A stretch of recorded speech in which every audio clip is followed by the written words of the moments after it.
Welcome back to Chow Time Pods. Your host, Red. I got a video today from Alexander Grace. You ride like a fucking monkey humping a football. What was that? Say it again. You ride like a monkey fucking a football, Caitlin. Thank you. You're welcome. Now don't break the rules again. This is really cute. I just feel bad for the horses. Having to put up with that much weight. Break your horse's back. It's a horrible female trait that women are basically innately jealous of each other. So whether it's your husband, your house, your car, your jewelry, men are happy to see other men do well, like We their are. friends, right? They like it. They don't have an issue with it. Like, great, you got a new job, great, you're gonna. They're actually much better at that. Women are kind of like, that means that she's doing better than me. It's jealousy, right? Hang on, why does he like her? Yeah. I'm better than her. The patriarchy couldn't have written this better, right? Oh, the women get catty and all start attacking each other. The CIA couldn't have come up with a better plan. All of this finger pointing, attacking, and exclusion, we have to go by monikers, made up names or whatever. We did that to protect ourselves from men. Guess who it's been actually doxing us? It's been women, and y'all should be fucking ashamed of yourselves. Karma will come for you. You've made sure of that. The more y'all normalize this, you have to understand the men are watching. Yes. We We are. This whole thing reminds me of that Al Bundy quote. Don't try and understand women. Women understand women and they hate each other. Have you Yep. ever had the experience Best of quote listening ever. to somebody and not just learning new information, but learning a whole new lens, a new paradigm with which to understand the world and culture? Listening to that person just tips everything on its head, and suddenly everything makes more sense. Well, I recently listened to an interview with a woman who gave me that experience. Listening to her speak was absolutely fascinating. Her name is Dr. Danny Sulakowski. Remember that name. I predict that this woman is going to be very influential. I came across her when this fellow on the left, his name is Benjamin Boyce, he reached out to me because he said that my name had come up in the comments section of this interview and he wanted to invite me onto his podcast. And so I watched the interview and it was so good. She has a fascinating perspective on female competition, and in this video, I'm going to share her theories and her research with you. I'm going to put a link below to the original podcast if you'd like to watch that, and I want to make it absolutely clear, none of what's in this video are my original thoughts. All credit goes to Dr. Danny and for Benjamin Boyce for doing such a great interview with her. I'm not trying to plagiarize, it's just that her ideas were so good, I really wanted to share them, but if you like what you hear in this video, please go and check out the original. So what is her perspective? Well, we see that society is collapsing, civilization is in decline, but everybody is asking why? What is driving this? Her perspective is that it is female intrasexual competition, women competing with other women, sabotaging each other's reproductive prospects. That's her explanation. That's why everything is collapsing. Now, maybe at first it sounds far-fetched, but let me walk you through it. Really pay attention here. Try and understand this because if you fully connect the dots, the implications of this are massive. So how is it true that our society is dying because women are sabotaging each other? To start with, understand that reproductive competition looks very different for men than it does for women. For men, it's all about outperforming other men, focusing on yourself and doing your best. But for women, competition looks more like sabotage, making sure other women don't do well. If it was a running race and the finish line was reproductive success, men would be looking straight ahead. They would just be going as fast as they can, trying to outrun their competition. But for women, they'd be looking at their fellow competitors and thinking of ways that they could sabotage her. Why? Why is there a difference here based on gender? Okay, let's get scientific. Think about the fact that men produce millions of sperm, and they can basically have infinite children. If the world's population was only 5% men, still, we'd be fine. Biologically speaking, men aren't really limited in their capacity to reproduce. Their struggle is gaining access to women who are willing to mate with them. It is access, not biology, that is the bottleneck to men's reproductive success. So given that, you see that sabotage doesn't really make sense as a strategy. Removing a rival doesn't guarantee that you're going to get chosen. If women are only going to mate with the top percentage of men, then your best course of action is to raise yourself up to be be in that top percentage. Any time that you spend dragging others down is wasted time not leveling yourself up. For women, there is no shortage of willing men. Biology is the bottleneck. They can only have so many children. Most women will reproduce. That's not in doubt. The question is, what quality of father is she going to be able to attract, and how well are her children going to be provided for? You see, for women, it is quality over quantity. And the better that her children do compared to other children, the more her genetic line advances. The less appealing her fellow women seem, the more likely she is to get chosen by that top percentage man. You can see that men and women face very different challenges when it comes to reproductive success. And this, I mean, it makes sense if you really think about it. It's just I don't think we actually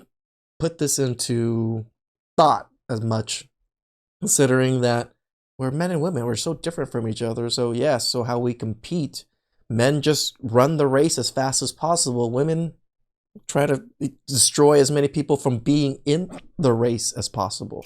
This, of course, alters our behavior. Men try and outperform other men, and women focus on sabotaging other women. Dr. Danny says this is why Western civilization is collapsing. Because women control the dating market, what you're seeing is the female instinct to sabotage all their female competitors playing out on a large scale. The result is the slow poisoning of society. And this is quite different from when men are in control of the dating market. Because when men are in charge, the focus is on outcompeting each other. When that's the focus of a civilization, then you're going to find that society is expanding. They are building, creating, innovating, exploring. When men are struggling to outcompete other men, everything gets better, everything improves. But when women are in control, civilization spirals downwards as women rush to sabotage each other. Now, it used to be that being a wealthy woman gave you an inbuilt advantage. Your children were more likely to survive because you had better access to high quality education, nutrition, and healthcare. But in the modern world, there have been so many technological advancements that that advantage is not as large as it once was. The infant mortality rate is really low. And so the female mind began to think of new ways that it can gain a competitive advantage. The rich lady in the gated community and her kids have trust funds from her wealthy husband, she knows that her kids are going to be fine, but she also knows that she can extend that advantage if she undermines the reproductive success of other women. We're talking about luxury beliefs, ideas that confer a social status upon the upper class women who espouse these ideas, but they extract a devastating cost on the lower class women who also adopt them. The rich lady, she can afford to indulge in nonsense. She's very cushioned. But for the lower class lady, these ideas can be devastating. And the motivation behind adopting these beliefs is not sincere. The purpose, it is how women are competing with each other. They are sabotaging each other's reproductive success. Listening to Dr. Danny, I identified 3 goals that their sabotage is intended to achieve. Number 1, make other women unattractive to men. Number 2, make other women not want children. And number 3, make society hostile to children. It's in that third one that explains so much, but it's also where it gets pretty dark.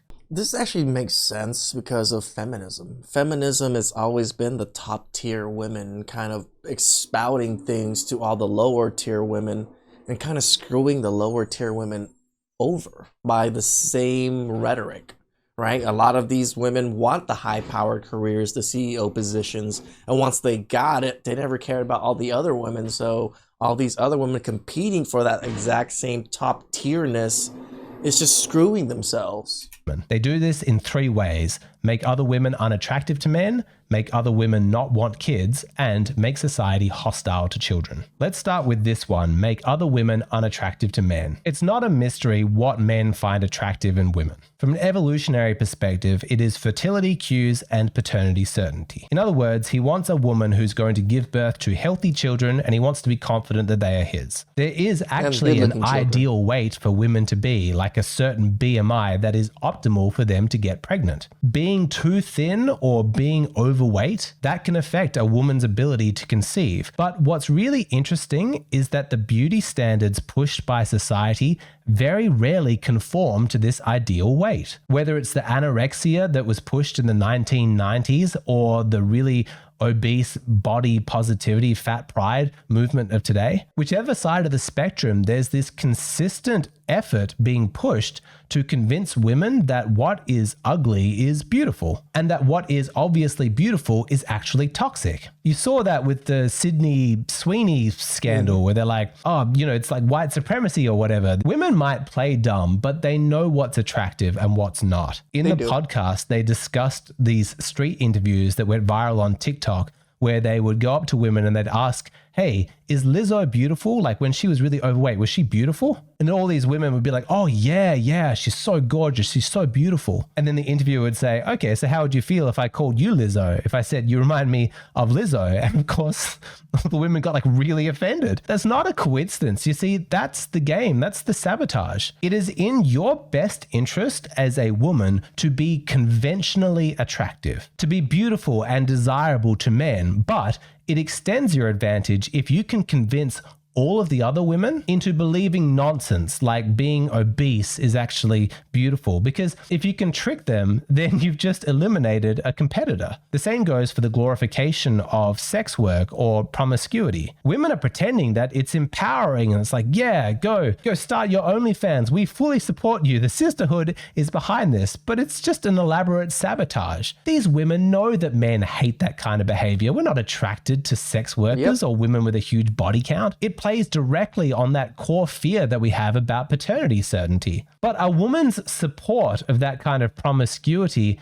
that is strategic, because while she can remain chaste and desirable to men, if she encourages all the other women to sleep around and slut it up, then she's just reducing more and more of her competition. It's true. This is one of the first attacks that they say on each other is calling each other sluts. Also happens with attacks on femininity and this culture-wide push that we see to try and convince women that it's empowering to be all like tough and aggressive and masculine. Men don't want that. Men are attracted to femininity because it means that she's going to be a good mum. And the smart women know this, but it's in their best interest to be a feminine woman and to convince all the other women to be unpleasant and masculine. If you can convince all of your female competitors to hate their own femininity, you get a huge advantage. Now, of course, what's easier than directly competing for men is just outright convincing your fellow women to opt out of reproduction entirely. But of course, you can't just explicitly say outright, I want you to not have children so there are more resources for mine. No, that's too obvious. Women are never direct like that. You have to wrap up your sabotage with nice words so that it sounds caring and loving and empowering.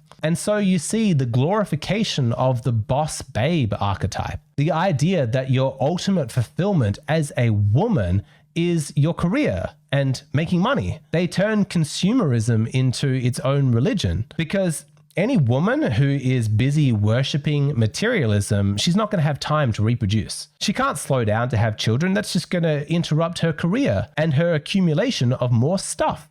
In the podcast, they make the point that the message that is given to young women who accidentally fall pregnant is that they have to get an abortion because otherwise their life is over. It could jeopardize your career. And of course, a career is more important than a child. It's another luxury belief.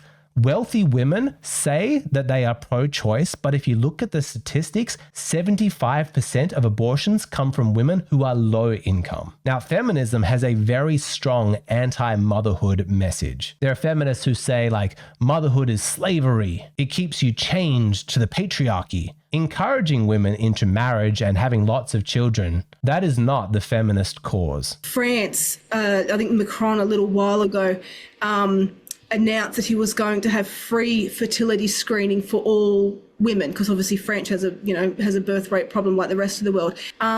Feminists went bonkers. They went mental. How dare, how oppressive. We have so many more important issues and all you want to do is check which one of us, whether or not we... breeders.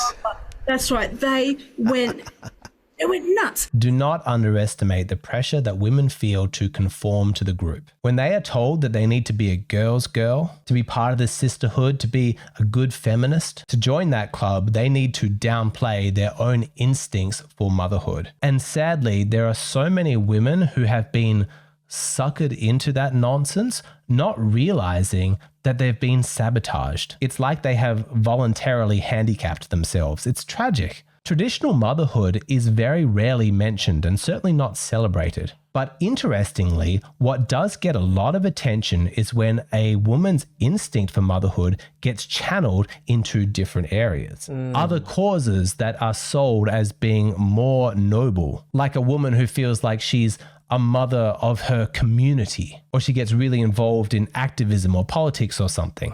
Do you remember when Angelina Jolie and a bunch of other celebrities were on this like adoption spree? Yes, I remember, because they adopted a Cambodian kid. Adopted children from around the world. Those adoptions received a suspiciously large amount of media attention. And in the podcast, they were saying that that's not an accident. All of that attention was trying to sell you on the idea that it is a good thing to channel your mothering instincts away from your biological children into these other avenues. And lastly, let's talk about the general... I don't know about you guys, but I'm eating this up. I'm enjoying this conversation quite a bit. ...poisoning of society that makes it a hostile environment for raising children and reproducing. Let's start with immigration, because it is a really fascinating one, because in the modern world, anti-immigration sentiment tends to come from the lower classes of workers, like the working class. But from this lens of female sabotage, that actually makes a lot more sense. But it makes sense if you consider the circumstances where the native working class of a country are able to keep pace with the upper class in terms of their reproduction, then there's no advantage for the wealthy class. But if you introduce a lot of immigration, then suddenly there's a lot of competition for those working class jobs. There's less housing available because property prices go up. There's runaway inflation, and there's a cost of living increase, which has the effect of making it seem like having children is a financial luxury. Like, oh, that's exactly how people see children nowadays, is you need to be, super well off to have children, when it's the lowest income households that are having the most children. Working class person, I can't even afford to have kids. That's a privilege, that's left for the rich. If my working class job has just been snapped up by immigrants, suddenly, I'm too poor to be able to reproduce. I don't know. From this perspective, maybe all of this increased immigration is not an accident. It is an act of sabotage. Now, to raise children properly, there does need to be a sense of stability in that child's family.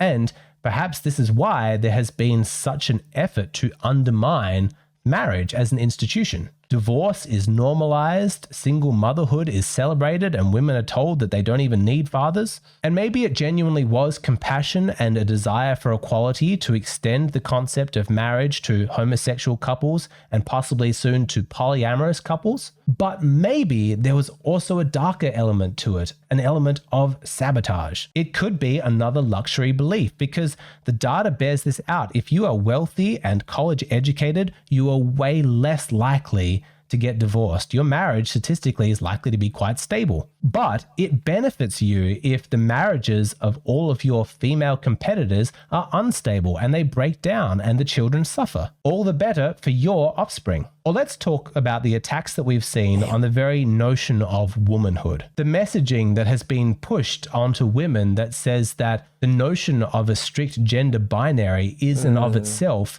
an expression of the toxic patriarchy. Or let's also talk about the T app or the Me Too movement. All of this stuff that is designed to paint dating and men as inherently dangerous, trying to warn women away from participating in the dating market. You have to ask the question, are they actually trying to protect women, or is this a very clever way of sabotaging your competition? Now, No, that's just what I've been thinking about lately. It's just like the instill fear into women and even men, like a lot of men, even us, we're somewhat instilling fear into men about marriages and things like that.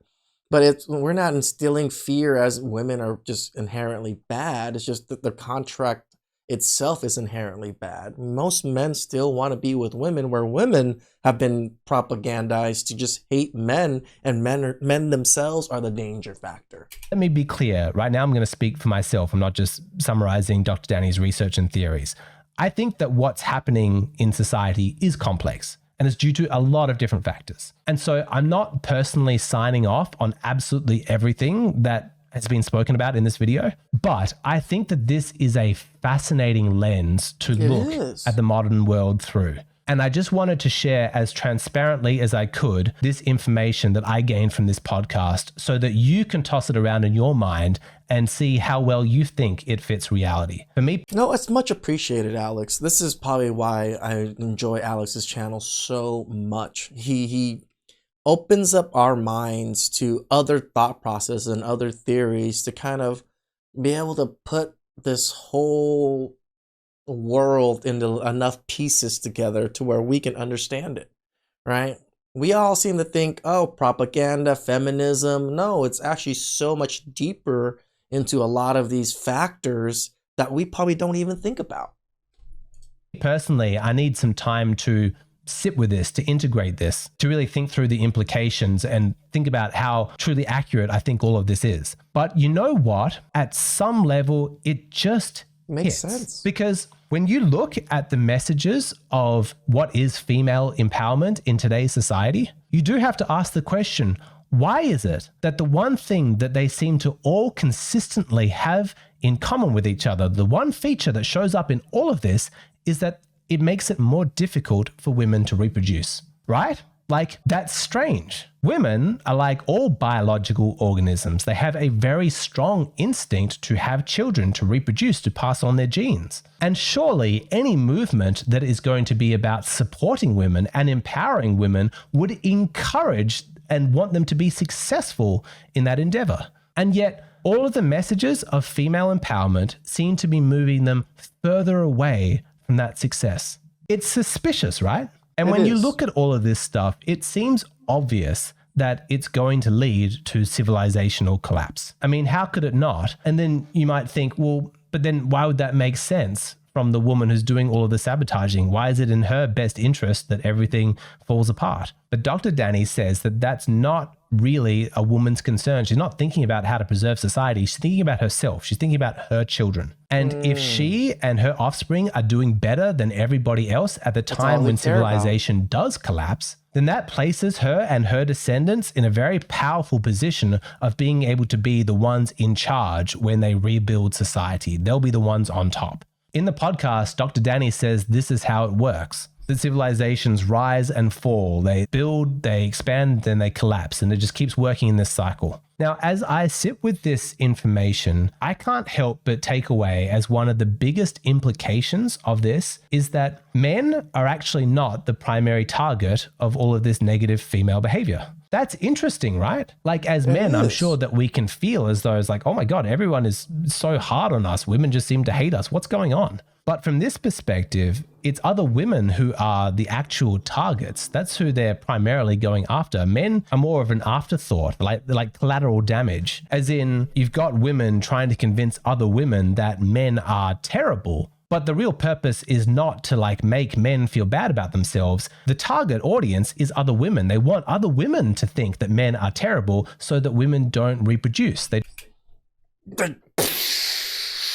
my mind is a little bit blown by it because it makes total sense in my mind, right? And my mom speaks about like similar things to this, about how women just sabotage each other, and within a group of women, there's always going to be women that push a certain agenda, right? And this really kind of sets that in stone for me. They don't mate with those men, which then confers on them an advantage. From that perspective, we as men may be more irrelevant than we thought. Like, all of this awful sexism against men, it may have just been an expression of female competition and sabotage. That's all that's been going on. And from a practical perspective, this lens excites me because it gives me a new angle with which to discuss this with women. You know, from the perspective of if they're saying all of this female empowering stuff or they're hating on men, you can kind of hit them with the, so why are you trying to sabotage other women? What's up with that selfish instinct? You know, are you feeling like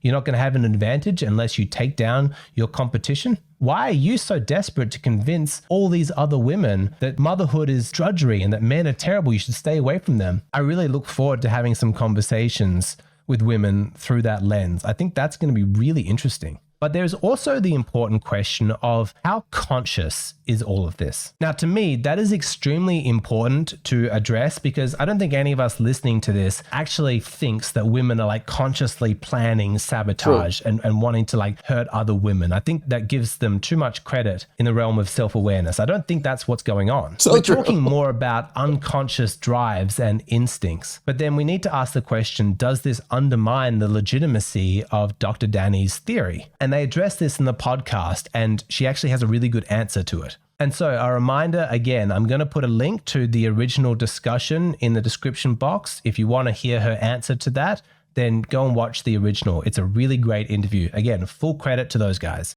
No, it actually makes more sense why we see women with blue hair, with the piercings and just metal all over their face, tattoos all over their face. Someone in their life somewhere told them that it's okay, and men are attracted to it or whatever it is, but really it's not, right? Just like a lot of younger women now are wearing super baggy clothes, they're making it so that these women are not attracted or trying to be attractive for men, but for that to happen, that means these women are not going to reproduce. When you take in depth to a lot of these thought processes that women tell each other and you deep dive into this lens, it all really makes a lot of sense.